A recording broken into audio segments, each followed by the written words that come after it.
নমস্কার। ঐতিহাসিক একটা স্মৃতিবিজড়িত স্থান থেকে আপনাদের সবাইকে স্বাগতম জানাই।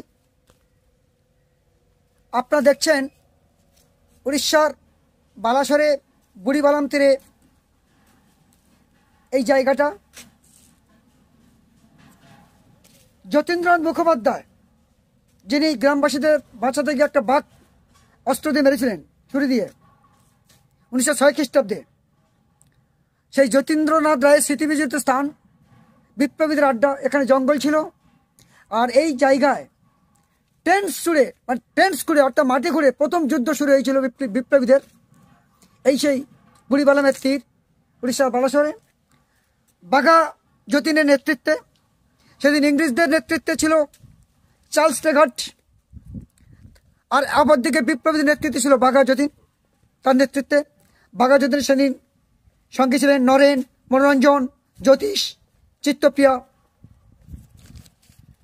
আর সেই বাঘা যতীন এই স্মৃতিবিজড়িত স্থান, মাত্র 35 বছর বয়সে তিনি দেশের জন্য আত্মবলিদান দিয়েছিলেন। বালেশ্বর যুদ্ধ হচ্ছে 1915 খ্রিস্টাব্দে। 9 সেপ্টেম্বর তিনি গুলি খান, আর 10 সেপ্টেম্বর মারা যান। এই বালেশ্বর যুদ্ধ এখানে ইতিহাসটা তুলে দেওয়া আছে 1915 খ্রিস্টাব্দে।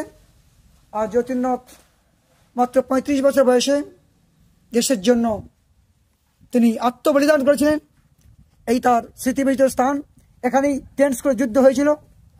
ওর সাথেই মারা গেছিল জ্যোতিষ, বাকিগুলো ফাঁসি হয়েছিল।